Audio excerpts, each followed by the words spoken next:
स्वागत है आपका छत्तीसगढ़ कौशल्या भूमि में। मैं हूं आपके साथ जूही सिंह और बढ़ते खबरों की ओर। ममता मई के नाम से प्रसिद्ध छत्तीसगढ़ की पहली महिला सांसद मिनी माता की पुण्यतिथि पर आज छत्तीसगढ़ के मुख्यमंत्री विष्णुदेव साय और पूर्व मुख्यमंत्री भूपेश बघेल राजनांदगांव प्रवास पर रहे।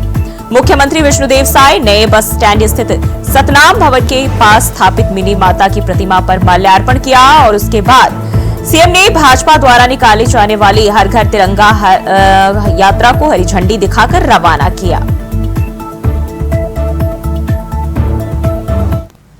जो जिला स्तर का संगठन है उसका चुनाव संपन्न हुआ है, पदाधिकारी नियुक्त हुए हैं और उनका शपथ ग्रहण समारोह आयोजन समाज के द्वारा यहाँ पर हुआ है और हम सब लोग शपथ ग्रहण समारोह में आमंत्रित हैं, उसमें शामिल हो जाए।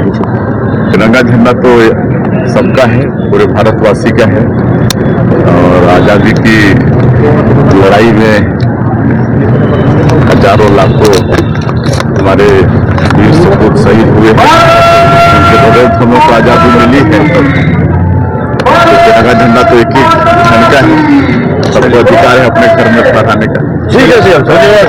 सबको स्नेह देती थी, सबको दुलार करती थी, लेकिन प्लेन क्रैश हुआ, उसमें उनका आकस्मिक देहावसान हुआ। लेकिन उनका योगदान छत्तीसगढ़ के लिए, महिलाओं के लिए, अनुसूचित जाति के लिए बहुत बड़ा योगदान है, जिसे कभी भुलाया नहीं जा सकता। ऐसी मिनी माता जी को आज पूरा प्रदेश श्रद्धा पूर्वक नमन कर बताया है। उन्होंने खुद कहा है, भाई मैं थोड़ी कहा हूँ, उन्होंने मैडम साय ने खुद को अपने आप को सुपर सीएम कहा और पत्रकारों ने पूछा तो अभी तक ये पता नहीं चल रहा था कि विष्णुदेव साय की सरकार में किसकी चलती है, लेकिन जब उन्होंने खुद स्वयं घोषणा की तब पता चला कि भौजी हमारी सुपर सीएम। और खबर राजनांदगांव से, जहां मुख्यमंत्री विष्णुदेव साय गोविंद राम निर्मलकर ऑडिटोरियम राजनांदगांव में आयोजित ममता मई मिनी माता निर्माण दिवस एवं जिला स्तरीय शपथ ग्रहण समारोह में शामिल हुए। इस अवसर पर विधानसभा अध्यक्ष डॉक्टर रमन सिंह, सांसद संतोष पांडे, विधायक आरंग गुरु खुशवंत साहेब एवं अन्य जनप्रतिनिधि उपस्थित रहे। इस मौके पर मुख्यमंत्री साय ने शासकीय नवीन महाविद्यालय ठेलकाडी का नाम संत गुरु घासीदास बाबा के नाम पर रखने की घोषणा की। मुख्यमंत्री ने राजनांदगांव विकासखंड के ग्राम मोतीपुर में सतनाम भवन निर्माण और सतनाम भवन राजनांदगांव में मंच निर्माण के लिए 10-10 लाख रुपए और शासकीय पॉलिटेक्निक कॉलेज राजनांदगांव में ममता मई मेरी माता की प्रतिमा स्थापना के लिए 5 लाख रुपए दिए जाने की घोषणा की।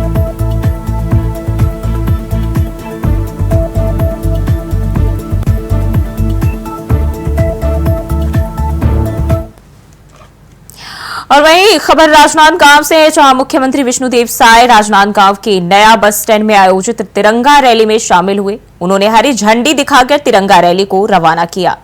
आपको बता दें कि आजादी के अमृत महोत्सव के अंतर्गत 9 से 15 अगस्त तक स्वतंत्रता सप्ताह मनाया जा रहा है, जिसमें हर घर तिरंगा कार्यक्रम का आयोजन किया जा रहा है, जिसके अंतर्गत सभी भारतीय नागरिकों को राष्ट्रीय ध्वज अपने घर पर फहराने के लिए प्रेरित किया जा रहा है। स्वतंत्रता सप्ताह के दौरान राज्य से लेकर जिला स्तर पर तिरंगा यात्राएं, तिरंगा रैलियां, तिरंगा दौड़ और मैराथन जैसे अनेक देशभक्ति से जुड़े कार्यक्रम आयोजित किए जा रहे हैं।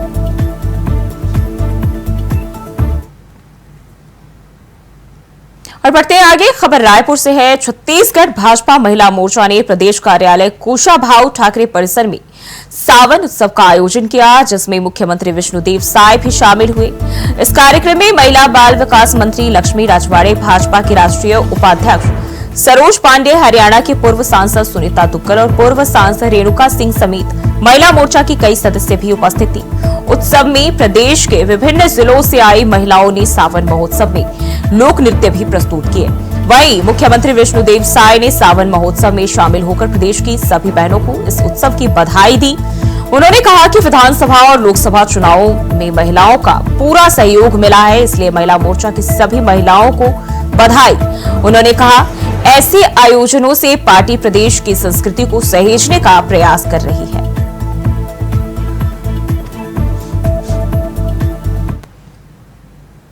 रुक करते हैं अगली खबर की ओर। डिप्टी सीएम विजय शर्मा ने सावन के चौथे सोमवार पर अमरकंटक में जलेश्वर महादेव मंदिर में पूजा अर्चना की। प्रदेशवासियों की सुख समृद्धि और खुशहाली की कामना की। डिप्टी सीएम विजय शर्मा ने मंदिर प्रांगण में कांवड़ियों और शिव भक्तों से मुलाकात की, साथ ही प्रदेशवासियों के लिए शुभकामनाएं भी भेजी।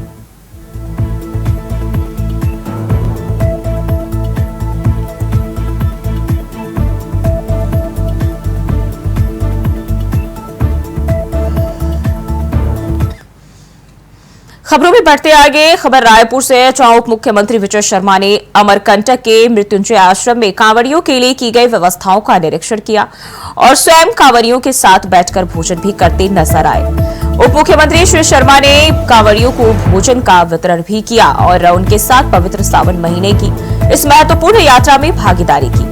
उप मुख्यमंत्री सुबह अमरकंटक में नर्मदा मैया मंदिर और जलेश्वर महादेव मंदिर पहुंचकर पूजा अर्चना की। कांवड़ियों के लिए 20 से अधिक स्थानों पर ठहरने की विशेष व्यवस्था की गई है। अमरकंटक के मृत्युंजय आश्रम में निःशुल्क भोजन और रात्रि विश्राम की व्यवस्था भी की गई।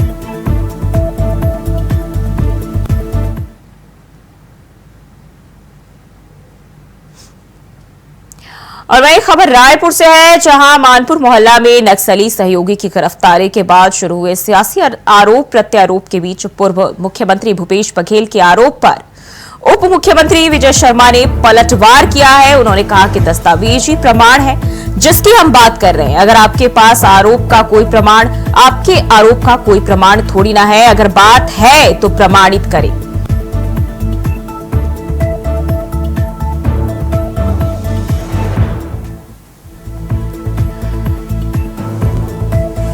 तो ये उप मुख्यमंत्री ने जो है पूर्व सीएम भूपेश बघेल के बयान पर पलटवार किया है और नक्सल फंडिंग पर अब उप मुख्यमंत्री के कड़े तेवर नजर आ रहे हैं, जिसमें साफ तौर पर उन्होंने कहा हम दस्तावेजी प्रमाण की बात कर रहे हैं। बहुत स्पष्ट है, विवेक सिंह नाम के जो व्यक्ति निकले हैं वो उनके पिता के प्रतिनिधि रहे हैं। अभी कुछ कहा नहीं जा रहा है, परंतु ये बात तय है कि ये मनी ट्रेल की जो चैन है उसकी एक कड़ी पकड़ी गई है, अब पूरी चैन पकड़ी जाएगी। इसमें उन लोगों का भी बयान हुआ है जिन्होंने स्वयं बताया है कि फला फला हमारे व्यवसाय के कारण हमको नक्सलियों को ये लेवी देनी पड़ी है। उन्होंने बताया है, लेवी लेने वाले भी पकड़ाए हैं जो बीजापुर के 4 लोग हैं, उनके खिलाफ भी पुराने प्रकरण हैं। उनके रिश्तेदार भाई आदि तो नक्सल कमांडर हैं, उसका भी पूरा रिकॉर्ड है। तो ये चैन है, यही वो चैन है जिसके कारण वसूली का काम नक्सलियों के द्वारा किया जाता है। अवैध वसूली सारी कई की जाती है और उस अवैध वसूली के द्वारा ऐशो आराम की जिंदगी कई लोग उनके बड़े नेता जीते रहते हैं। इसलिए बड़ी स्पष्टता के साथ मैं कहना चाहता हूं कि जो भी स्वयं के व्यवसाय को चलाने के लिए नक्सलियों को फंडिंग करते हो वो समाज के साथ धोखा है।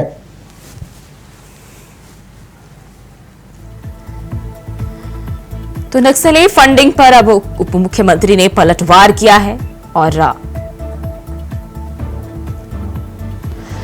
इसी खबर पर ज्यादा जानकारी के साथ रायपुर से हमारे संवाददाता मनोज शुक्ला हमारे साथ लाइव जुड़ गए हैं। मनोज, पहले तो ये बताइए पूरा मामला क्या है और अब जब जिस तरीके से देखा जाए उप मुख्यमंत्री इस पर कड़े तेवर अपनाते हुए नजर आ रहे हैं।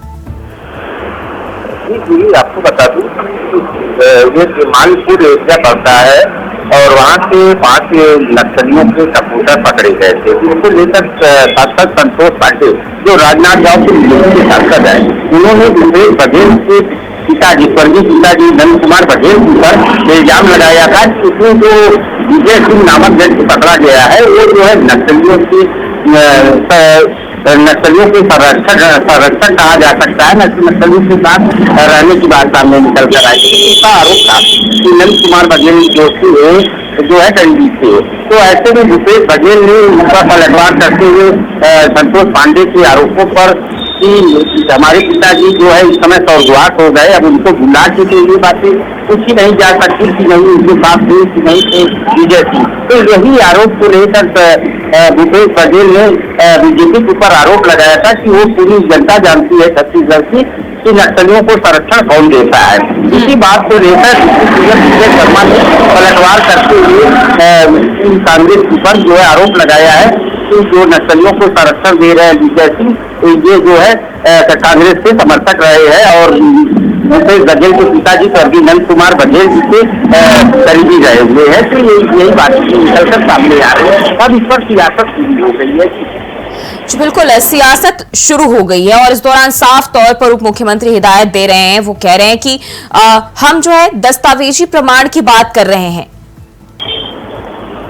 जी बिल्कुल, अब वही तो आपको बताया कि इससे अब लगातार सियासत चल रही है। जिसके ऊपर इल्जाम लगा वो आदमी इस दुनिया में नहीं है, तो कहीं न कहीं भूपेश बघेल का भी कहना एक तरह से लाजिम बनता है कि जो आदमी इस दुनिया में नहीं है अब ऊपर से इसको प्रमाणित किया जा सके, तो क्या उनको ऊपर से बुलाया जा सकता है? तो ऐसी बातें सामने निकल कर आ रही है। तो अब इससे सियासत इसी बात को लेकर कांग्रेस और भाजपा एक दूसरे पर हमलावर होते हुए दिख रहे हैं लगातार। जिस तरीके से देखिए यहाँ जो नक्सली फंडिंग का मामला है, नक्सल प्रदेश का एक बड़ा मुद्दा है, जुड़ा रहा है और लगातार इस पर लगाम लगाने की कोशिश करती रही सरकार। हालांकि ये पूरी तरह से इस पर काबू नहीं पाया जा सका है और अब जिस तरीके से अब ये मामला उजागर हुआ है, ऐसे में जो भी कांग्रेस की ओर से बयान सामने आ रहे हैं उसको साफ तौर पर यहाँ उप मुख्यमंत्री चुनौती भी दे रहे हैं कि आपके पास अगर प्रमाण है तो उसको साबित करिए। इसी बात को लेकर अभी कल जो है पीसीसी चीफ दीपक बैज ने भी प्रेस वार्ता में ये बात कही थी कि अगर कोई आरोप हो तो आप हम लोगों को कोई आपके पास प्रमाण इस तरह के है तो आप उसको दिखा सकते हैं, अनर्गल बातें नहीं होनी चाहिए। तो ये सब बातें अब कांग्रेस और भाजपा की तरफ से एक दूसरे पर आरोप प्रत्यारोप का दौर चल रहा है। अब देखने वाली बात इसमें ये होगी कि दोनों पार्टियों की कितनी सच्चाई सामने निकल कर आती है। अब ये जांच का विषय बन चुका है। जी मनोज बने रहिए हमारे साथ, आगे भी आपका रुख करेंगे।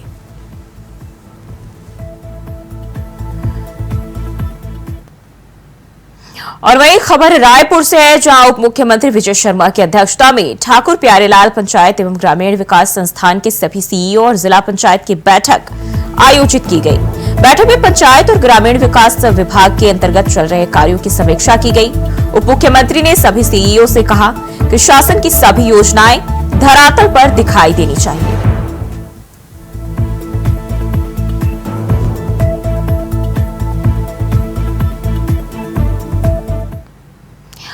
और वहीं बढ़ते हैं आगे, भाजपा की तिरंगा यात्राओं ने छत्तीसगढ़ के माहौल को पूरी तरह देशभक्तिमय कर दिया है। छत्तीसगढ़ भारत माता की जय के जय घोष और नारों से लोगों में स्वतंत्रता दिवस के उत्सव को लेकर उत्साह का संचार हो रहा है।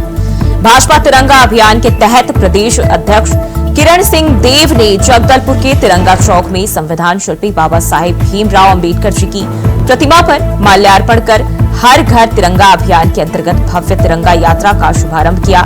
इस तिरंगा यात्रा में बड़ी संख्या में मातृशक्ति एवं क्षेत्रीय जन उपस्थित रहे। इस दौरान श्री देव ने इस अभियान के तहत अपने घरों में तिरंगा फहराने का आह्वान भी किया।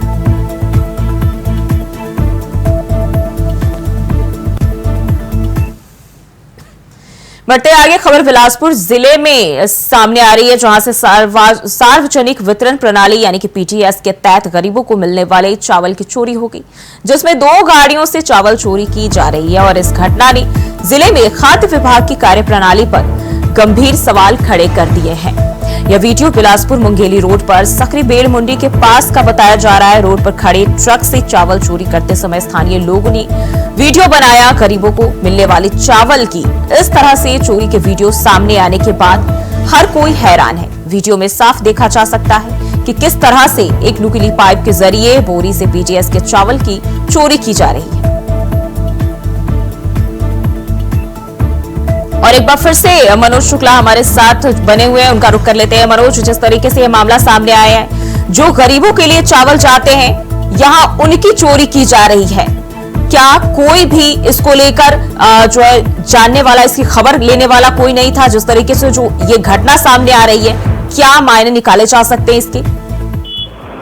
जी आपको बता दूंगी कि ये जो गरीबों को चावल बांटा जाता है, ये प्रधानमंत्री की एक महत्वाकांक्षी योजना है, जिसको छत्तीसगढ़ में चावल की प्रमुख भूमिका है। यहाँ पे जो है चावल ही लोगों का मुख्य अनाज का साधन है। और ऐसे में गरीबों के पेट से जो डाटा बढ़ रहा है, जो वीडियो सामने आया हुआ है, जिसको देख के यहाँ पर जो है पूरी हलचल मची हुई है। और फिर भी जो है खाद्य विभाग अभी देश से जागरूक नहीं हो पाया है। आपको बता दूं, जो ये चावल की चोरी की घटना सामने निकल कर आई है, इससे जो है दुकानदारों को तो चावल कम मिलता होगा बोरी के, और वहीं दुकानदारों द्वारा भी जो हितग्राहियों को चावल बांटा जाता है, उसमें भी कहीं न कहीं इसकी कमी को पूरा करने के लिए दुकानदारों को भी कम देना पड़ता है। और ऐसी बातें अक्सर जो है सामने देखने को जानकारी में आई हुई है। पहले भी दुकानदारों के ऊपर ये आरोप लग चुका है कि चावल कम मिलता है हितग्राहियों को। तो ऐसे में ये बड़ा सवाल सामने निकल कर आ रहा है कि खाद्य विभाग इतनी बड़ी गलती तो कैसे जो है अभी तक जो इसके कानों में दूर तक नहीं रेंगा है, और ये पूरे छत्तीसगढ़ में एक चर्चा का विषय बना हुआ है। लेकिन मनोज, जिस तरीके से आपने बताया पहले भी इस तरह के मामले सामने आते रहे हैं, तो क्या तब इसको लेकर किसी ने कोई शिकायत नहीं की? जी जी, लगातार ऐसी शिकायतें सामने आती रहती हैं कि दुकानदारों द्वारा हितग्राही जब चावल लेने जाते हैं तो उनको थोड़ा बहुत चावल जो है उनको कम मिलता है। और ऐसे में खाद्य विभाग को जागरूक होने की आवश्यकता है। लेकिन अभी तक इस वीडियो के देखने के बाद छत्तीसगढ़ की राजधानी की बात करें तो वहाँ तो पूरे चर्चा का विषय बना हुआ है। लोगों द्वारा ये कहा जा रहा है कि ऐसी घटनाएं तो बराबर हो रही, लेकिन खाद्य विभाग कहीं न कहीं इसको अनदेखा कर रही है। और ऐसा लोगों का कहना है कि खाद्य विभाग के इसमें अधिकारी इसमें संलिप्तता है, नहीं तो ऐसी घटना कभी नहीं हो सकती। क्या इसको लेकर खाद्य विभाग की कोई भी प्रतिक्रिया इसको लेकर सामने आई? क्योंकि ये बड़ा सवाल खड़ा होता है, जहां गरीबों के लिए सरकार की ओर से योजनाएं चलाई जा रही हैं, जो असमर्थ लोग हैं और उनके लिए भी यहाँ जो है उनके पेट काटने पर भी लोग तुले हुए हैं, तो क्या इसको लेकर कोई जिम्मेदारी नहीं है? इसलिए आपको बता दें तो जब ये घटना हमारे पास आई तो हम इस घटना को लेकर जो है यहाँ के फूड कंट्रोलर से मिलने का प्रयास किए, लेकिन फूड कंट्रोलर अपनी व्यस्तता बताते हुए सीएम के साथ कार्यक्रम में जाना है, अपनी व्यस्तता बताते हुए इस मामले को टालते नजर आए। तो ऐसे में कहीं न कहीं इसमें निश्चित रूप से बिना खाद्य विभाग के संलिप्तता के चाहे जो है सेक्टर के लोगों की संलिप्तता होने की वजह से ऐसी जो वीडियो वायरल जैसे हो रहा है, लेकिन इसके बावजूद खाद्य विभाग अभी तक जागरूक नहीं हो पाया, जबकि ये छत्तीसगढ़ के लिए बड़ी घटना सामने निकल कर आई है। जी मनोज, जिस तरीके से वीडियो में साफ तौर पर हम देख पा रहे हैं किस तरह से जो है बोरियों को काटा जा रहा है और उससे जो है चावल की चोरी की जा रही है, लेकिन अब जब वीडियो सामने आया है तो क्या अब इस पर कोई कार्रवाई की गई है? जो लोग इसमें संलिप्त है उनसे उनको जो है उनसे जानकारी ली गई है, क्या वजह है, कौन कौन से लोग शामिल है? जी जी, बिल्कुल जी, आपको बता दीजिए इसको लेकर हम लोग प्रयासरत हैं कि खाद्य विभाग के बड़े उच्च अधिकारियों से जो है संपर्क बनाया जाने की हम लोग प्रयास भी कर रहे हैं। और ऐसे में आपको एक महत्वपूर्ण बात इसमें बताते कि ये जो ट्रांसपोर्टिंग का मामला है, इसमें बड़ी बड़ी मछलियां लोग ये सब टेंडर लेती हैं चावल को ट्रांसपोर्टिंग को लेके, कोई लोग ट्रांसपोर्टिंग को लेके, निश्चित रूप से इसमें बड़ी मछलियों का हाथ है। और खाद्य विभाग को इसमें जागरूक होने के साथ साथ प्रशासन और सरकार को भी जागरूक होने की आवश्यकता देखने को मिल रही है। जी मनोज, बहुत बहुत शुक्रिया जानकारी साझा करने के लिए। और वही पंखाचूर से बड़ी खबर सामने आ रही है, खतरे में ग्रामीणों की जिंदगी, सामने आए प्रशासन की लापरवाही।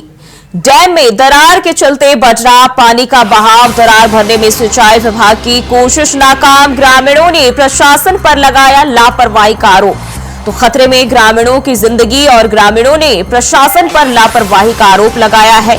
तो ये जानकारी सामने आ रही है, दरार भरने में सिंचाई विभाग की कोशिश नाकाम रही है। पंखाचूर का ये मामला बताया जा रहा है, जहां डैम में दरार के चलते पानी का बहाव जो है वो बढ़ रहा है और ऐसे में ग्रामीणों की जिंदगी जो है वो खतरे में नजर आ रही है, जहां प्रशासन की लापरवाही होने का आरोप लोग लगा रहे हैं।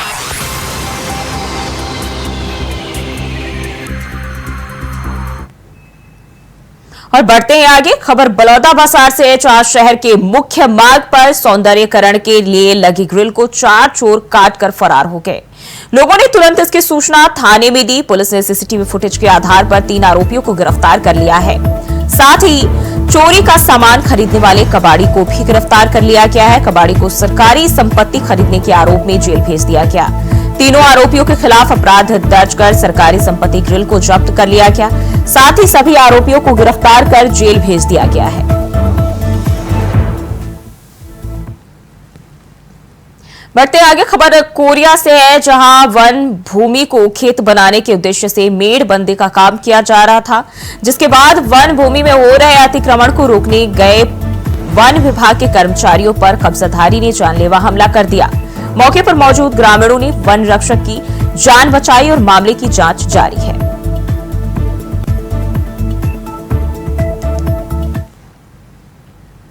और वहीं हिंडनबर्ग रिपोर्ट पर छत्तीसगढ़ के उप मुख्यमंत्री अरुण साव ने कहा, कांग्रेस और विपक्षी दल लगातार कोशिश करते हैं कि दुनिया के सामने भारत के मान सम्मान और प्रतिष्ठा को क्षति पहुंचाए।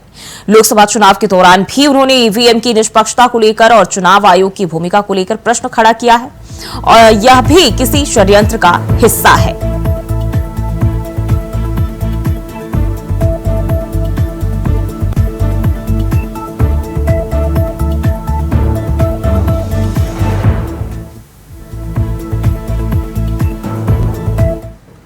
लगातार इस बात की कोशिश करते हैं कि दुनिया के सामने भारत की मान सम्मान और प्रतिष्ठा को क्षति पहुंचाए।